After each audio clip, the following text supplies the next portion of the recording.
And now, hidden from sight for over 2 millennia, ancient steps have been unveiled at the renowned ancient pool of Siloam in Jerusalem. And now TV's William Sharon has more on this historic discovery.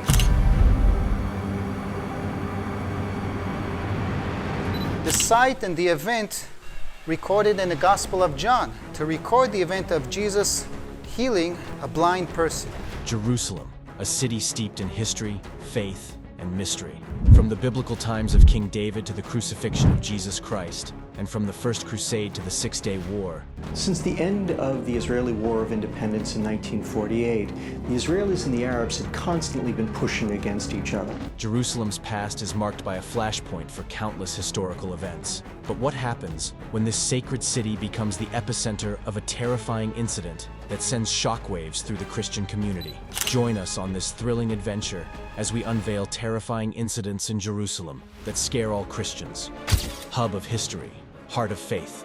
Jerusalem stands as a hub of religion and history, drawing people from all corners of the globe. It's a place of deep significance for Jews, Muslims, and Christians alike, with over a third of the world's population holding it sacred. For Christians, the city holds a special place in their faith because it's where Jesus experienced crucial moments like his Last Supper, arrest, trial, crucifixion, burial, resurrection, and ascension.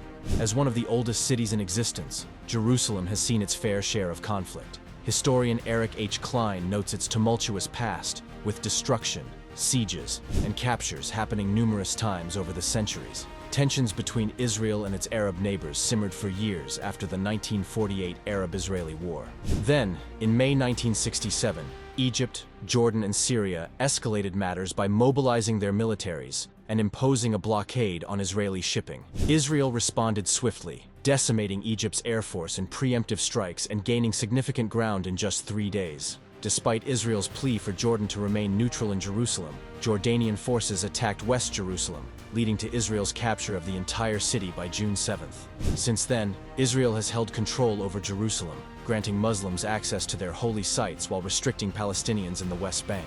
This history of conflict explains the ongoing tensions involving Israel, Russia, Turkey, and other nations. Yet, amidst the strife, discoveries of Jerusalem's ancient wonders continue to unfold. Recently, even atheists have stumbled upon profound mysteries in this ancient city, such as the revelation of the life-changing Pool of Siloam and other sites mentioned in the Holy Writings. Legacy of the Pool of Siloam.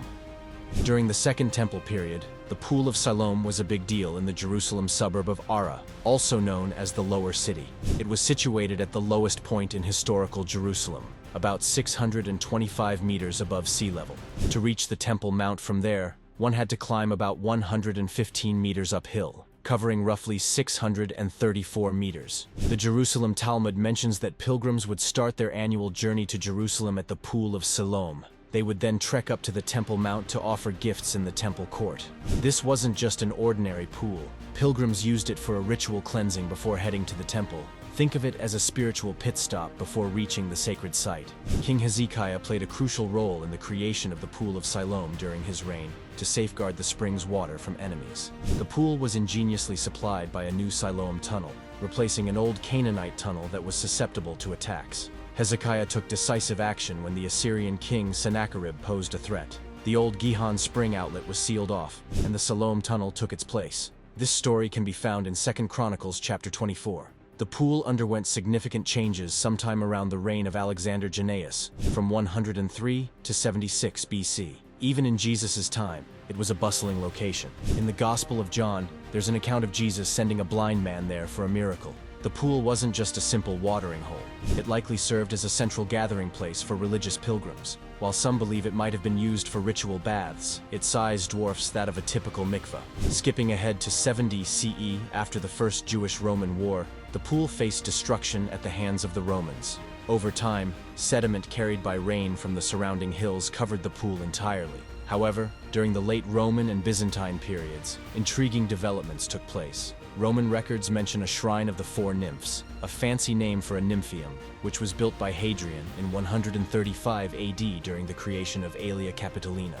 This shrine, often referred to as Tetra Nymphon, is also mentioned in Byzantine writings like the Chronicon Paschale from the 7th century. Similar nymphaea constructed by Hadrian, such as the one at Sagalassos, share striking resemblances. While it's doubtful that this shrine was erected on the exact site of the Second Temple Pool of Siloam, it might have served as a model for the later Byzantine reconstruction. Moving forward to the 5th century, another pool was built at the end of the Siloam Tunnel under the orders of Empress Aelia Eudocia of the Byzantine Empire. This pool stands today, enclosed by a tall stone wall with an arched entrance to Hezekiah's Tunnel. It sits about 70 yards away from the Second Temple Pool of Siloam, also known as the Lower Pool, and it's notably smaller in size. Before the discovery of the Second Temple Pool, this pool was mistakenly believed to be the one mentioned in the New Testament and other Second Temple texts. A journey through time and discovery. During the 1880s, when archaeologists were digging around the site of the Pool of Siloam, they discovered something fascinating: a set of 34 steps carved into the rock to the west of the pool. These steps led up from a courtyard in front of the pool. What's intriguing is that these steps were all different sizes. They started off wide at the top, about 27 feet across, and narrowed down to about 22 feet wide at the bottom. Further discoveries were made during excavations led by F.J. Bliss and A.C. Dickey between 1894 and 1897. They found the remains of an ancient wall nearby, dating back to the Bronze Age. This wall was close to what was known as the Lower Pool, or Birket al-Hamra. At this lower pool, something called a weir was used to raise the water level upstream, or control how much water flowed. Another researcher, Conrad Schick, studied a partially carved aqueduct connected to the Siloam water system. His work suggested that the lower pool, Birket al-Hamra, might have received water directly from the Fountain of the Virgin, also known as the Gihon Spring, at some point in history. This connection might have happened before the Siloam Tunnel was completed. In the fall of 2004, workers from the Ir David Foundation stumbled upon the rediscovery of the pool while digging for a sewer. The guidance of archaeologists Eli Shukran and Ori Orbach from the Israel Nature and Parks Authority prompted this. Working alongside them were archaeologists Eli Shukran and Ronnie Reich from the Israel Antiquities Authority. They unearthed ancient stone steps, indicating that they belonged to the pool from the Second Temple period. The excavation began, confirming their initial hypothesis. The official announcement of this significant find was made on August 9, 2005, garnering widespread attention from the global media. Further excavations unveiled that the pool stretched about 225 feet wide and had steps on at least 3 sides. However, a portion of the pool remained unexplored for nearly 20 years due to the land being owned by a nearby Greek Orthodox church and used as an orchard, referred to as the King's Garden. In 2023, excavations led by Nahshon Santon from the Israel Antiquities Authority finally revealed this untouched area. The pool doesn't have a strict rectangular shape, it's more like a gentle trapezoid. It features 3 groups of 5 steps, with 2 leading to a platform, before reaching the bottom. Some experts believe these steps were designed to adapt to different water levels. While the pool is lined with stone, evidence suggests an earlier version was only coated with plaster to hold water. Coins dating back to the reign of Alexander Jannaeus were discovered in the plaster, providing solid evidence for the pool's construction or reconstruction. The Pool of Siloam in Christian belief. The Pool of Siloam holds deep significance for Christians, believed to be the place where Jesus performed a miraculous healing according to the Gospel of John. The story goes that a man was born blind. As Jesus and his followers walked past, the followers asked a common question of the time. Was the man blind because of his sins or because of his parents' sin? Jesus challenged this idea, saying that the man's blindness was a chance to show God's power. To heal him, Jesus made a paste with mud and spit, put it on the man's eyes, and told him to wash in the Pool of Siloam. The blind man did as Jesus said, and miraculously, he could see again. This miracle amazed the people in the neighborhood who knew the blind man as a beggar. They couldn't believe their eyes. Some doubted if this was the same man who had been blind all his life. The news spread, and the religious leaders, the Pharisees, got involved. They questioned the man, trying to find fault with Jesus' miracle. But the man, now able to see, stood firm and said, Jesus must be sent by God to do such a wonderful thing. The Pharisees argued among themselves. Some didn't believe in Jesus, while others thought he might be a prophet. Things got intense when the Pharisees brought in the man's parents for questioning. Afraid of getting into trouble, they confirmed he was their son, but didn't explain how he got his sight. The Pharisees kept pressuring the man for answers. Frustrated with his faith in Jesus, they kicked him out of the synagogue. But Jesus found the man he healed and revealed himself as the Son of God. This tale teaches us more than just physical healing. It's a journey of spiritual awakening. The Pool of Siloam represents loyalty and belief, When the blind man washed in the pool, it showed a simple yet powerful act of trust in Jesus' words. The pool transforms into a meaningful spot where miracles intersect with a faithful heart. Reflecting on the Pool of Siloam's story, we're reminded that miracles can happen unexpectedly. It urges us to face challenges with trust and loyalty, knowing that even in tough times, God can do amazing things. The Pool of Siloam, echoing themes of loyalty, healing, and enlightenment, continues to motivate believers today. Lessons in healing.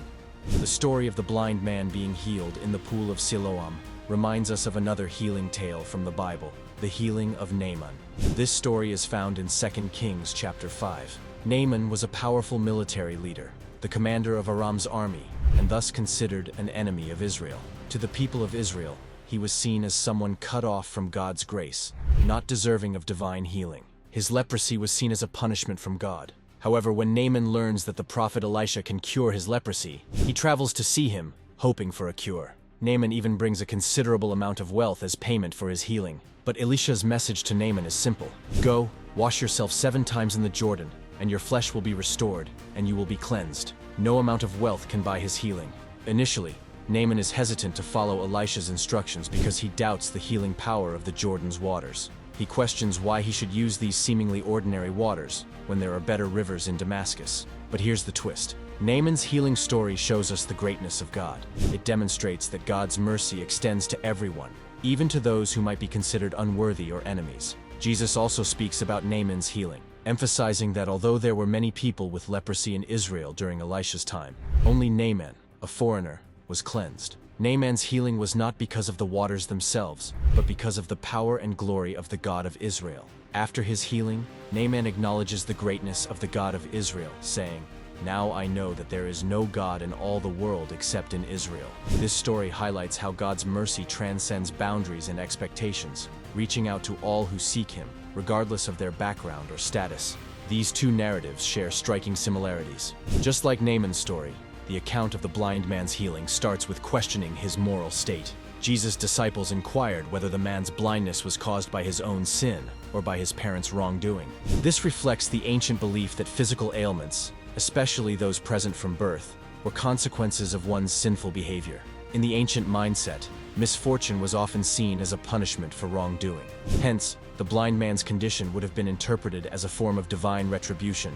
The subsequent discussion among the Pharisees and religious scholars underscores the prevalence of this belief. They regarded the blind man as irredeemable, beyond the reach of healing and salvation. The blind man's recovery can't be solely credited to the Pool of Siloam. Just like Naaman believed the waters of Damascus were superior to the Jordan, the blind man might have thought the waters of Bethesda were better for healing than the Pool of Siloam. In many aspects, going into the Pool of Siloam for healing seemed illogical. Every aspect of the blind man's recovery in the Pool of Siloam points to something beyond itself. Despite what some may think, Jesus intentionally chose a pool with no reputation for healing. This pool would be considered ordinary and commonplace. When Jesus heals the blind man, he does so in a manner that displays his ability to heal. Healing cannot be attributed to personal goodness, a special place, or a magical water source, as healing stems from the compassionate presence of Jesus. The healing that happened at the Pool of Siloam teaches us a valuable lesson about healing in our lives today. We don't necessarily need to visit special places or use unique waters, and we don't have to achieve a certain level of religious perfection. Healing comes from the love and compassion of Jesus. Like in the olden days, healing today happens in various ways. It could be through a gentle touch, comforting words, or even a simple immersion in water. We can also see healing through the work of medical professionals, like doctors, nurses, and researchers, or the use of medicines. However, just as Jesus' words were behind the healing at the Pool of Siloam, his presence is the source of all healing, no matter how it happens. Siloam, where history meets faith. What's fascinating about the New Testament is how it mentions real people and places from history, from Herod the Great to Pontius Pilate, and even Caesar Augustus and King Agrippa. These figures have been recorded in history books. The Pool of Siloam is one such place mentioned in the New Testament, showing that it actually existed. Long ago, it was a special place where people went for cleansing rituals, following Jewish customs. Some experts even think it was like a fancy Roman-style pool, where folks could swim and relax. As we dig into its past, we find ourselves asking all sorts of questions and thinking deeply. For Christians, the discovery of the Pool of Siloam is a huge deal. It becomes a comforting place for those who truly believe blending faith and history. Water is a big deal in Christianity. It represents washing away sins and starting fresh. So, when we talk about the Pool of Siloam, it's like talking about baptism, a key part of being a Christian. But it's not just about ancient stories. Finding this old pool makes the Bible feel real for modern Christians. It's like a bridge between what happened back then and what believers experience now. Siloam's pool isn't just a dusty relic. It's a place where people go on pilgrimages, connecting with their faith's roots. With ties to lots of Bible tales, such as the healing of the blind man, this pool holds something special in its waters. It's not just about history, it's about the deep stuff, the spiritual truths that believers hold dear. It's a reminder of how faith can change lives, washing away doubts and fears as it washes away sins. For believers, it's like a warm hug from God, a sign of how far they've come. But not everyone sees it that way. Some folks need hard evidence before they'll believe anything, and that's okay too. Both believers and skeptics can agree on one thing. The power of belief is a real force in this world, shaping lives and sparking wonder in the mysteries of life. The Pool of Siloam in Jerusalem stands as a symbol of this mysterious power, beckoning people to delve into the ways spiritual moments can change lives. It also gets folks thinking about embracing things that go beyond what we can see and touch, and how faith plays a huge role in shaping who we are. Land, faith, and politics.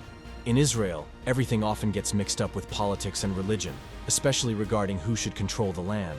Both sides have their reasons to feel upset. Israelis strongly believe they have historical ties to the Holy Land, which supports their claim to control it. This belief becomes even more intense in Jerusalem, where these issues are most concentrated. On the other hand, some Palestinians have tried to erase any Jewish connection to ancient Jerusalem. Some even deny that there was ever a Jewish temple on the Temple Mount, despite overwhelming historical and archaeological evidence. Surprisingly, this idea has gained traction in recent United Nations discussions. Mediators from the United States, Qatar, and Egypt are pressing Israel and Hamas. As tensions continue, the gap between the two sides seems to widen. Many view the excavation of the Siloam Pool and Pilgrim's Road as part of an effort to make Jerusalem more Jewish, which they believe comes at the expense of Palestinians. Even archaeologists find themselves on different sides of this debate. Some argue that the digging has put lives and homes at risk in the Muslim neighborhood above, and that it's encroaching into the off-limits Temple Mount area. However, a court found no evidence to support these claims. Archaeologists have been working under the watchful eye of engineers to ensure everyone's safety.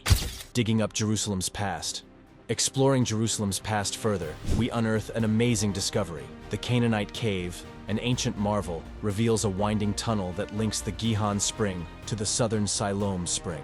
The Canaanite Cave is like a sophisticated pipe system used to water the lush crops of the Kidron Valley. Experts debate its beginnings, leaning towards it being built during the Great Canaanite period. This tunnel's smart layout, with well-placed openings, was vital for spreading water to help crops grow. It's a nod to how our ancestors managed water resources back then, showing off their clever ideas. Plus, the tunnel's intricate design, all carved from solid rock, is impressive evidence of their planning and building skills. By carefully channeling water from the Gihon Spring, they ensured their fields got the water they needed for farming. Later on, they built the Hezekiah Tunnel to adapt to changes and keep the water flowing. This shows how they were quick to find practical solutions to problems. The Canaanite Cave, older than the Hezekiah Tunnel, teaches us about ancient water management before Jerusalem got its walls. Excavations there have uncovered pottery and other stuff from the Middle Bronze Age, proving how long this tunnel was around and how it played a big part in the lives of folks back then.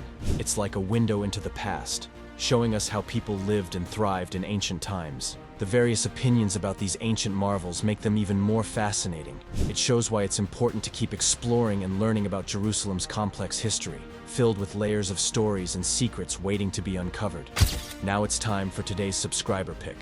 In the heart of Jerusalem, a lightning storm roared, sending flashes of light cascading over the ancient city. Amidst the chaos, a bolt struck an old abandoned tomb near Golgotha. As the storm subsided, a group of curious onlookers gathered around the tomb's entrance, now illuminated by an eerie glow. With a collective gasp, they saw what appeared to be the image of Jesus revealed in the tomb. The stone that sealed it was shattered, and inside lay a body, its features unmistakably those of Christ. Astonishingly, the body looked as fresh as alive, untouched by time. The eyes, half open, seemed to follow every movement, filling the onlookers with a mix of awe and dread. Whispers spread quickly through the crowd, transforming into shouts of panic and prayers. "Terrifying incident in Jerusalem scares all Christians," one man cried, his voice trembling with fear and reverence. Was this a divine sign or an omen of something darker? Pilgrims and locals alike fell to their knees, tears streaming down their faces, unsure whether to celebrate a miracle or brace for an impending catastrophe. The image of Jesus in the tomb, both serene and unnerving, left an indelible mark on their souls, forever altering their perception of faith and destiny. The healing waters of Jerusalem.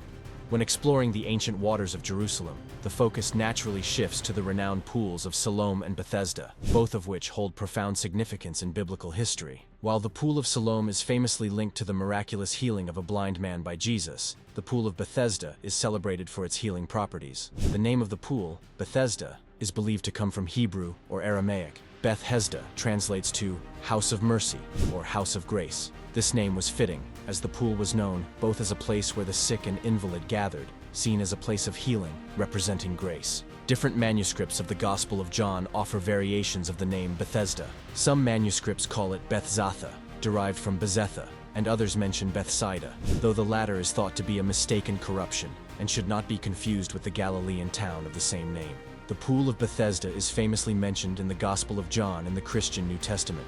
It was once believed that an angel would occasionally stir the waters of the pool, and the first person to enter the water after this movement would be healed. One day, Jesus visited Jerusalem and came upon this pool. Surrounding the pool were many people who were sick, blind, lame, or paralyzed, hoping for a chance at healing.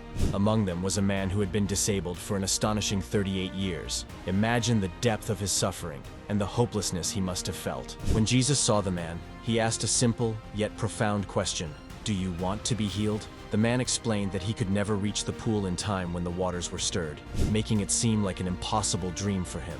Instead of directing him to the pool, Jesus spoke words that changed everything. "Get up, take your mat, and walk." Miraculously, the man, who had been bound by infirmity for nearly 4 decades, obeyed Jesus' command, stood up, took his mat, and walked. This miraculous event didn't go unnoticed, especially since it happened on the Sabbath. The Jewish leaders, strict about Sabbath observance, confronted the healed man for carrying his mat. He explained that he was only following the command of the man who healed him, but didn't know it was Jesus. Later, Jesus found the healed man in the temple and advised him to sin no more, warning him against a worse fate. This encounter with the Jewish leaders increased their opposition to Jesus because he not only healed on the Sabbath, but also referred to God as his Father, making himself equal to God. The story of the Pool of Bethesda is rich with layers of meaning. It is not just a tale of physical healing, but also a narrative about the spiritual condition of humanity. The man by the pool represents all of humanity, spiritually paralyzed and in desperate need of God's healing touch. Jesus' miracle at the pool highlights his compassion and power, offering hope and transformation to those who believe. Embracing historical mysteries.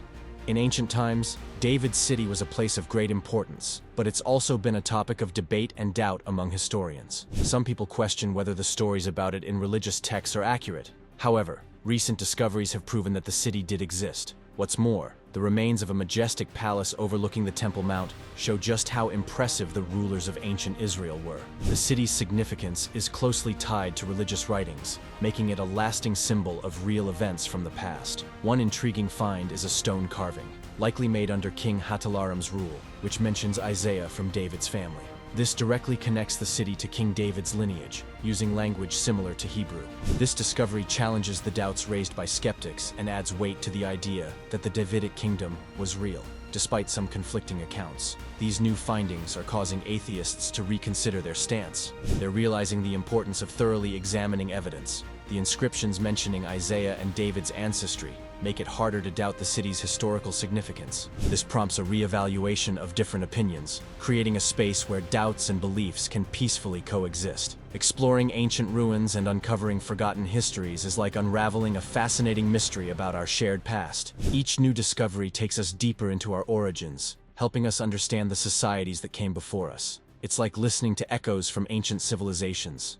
Studying history encourages us to embrace the complexity and mysteries of our collective story. As we explore places like the Pool of Siloam, the City of David, and the Pool of Bethesda, we're confronted with contradictions and challenges. This leads to reflection. confirming believers while posing questions for skeptics. But beyond individual viewpoints, delving into ancient ruins teaches us to appreciate the rich tapestry of human history. It encourages us to embrace a more nuanced understanding where doubt and certainty can peacefully coexist. What are your thoughts on the discovery of the Pool of Siloam? Let us know your opinion in the comments below.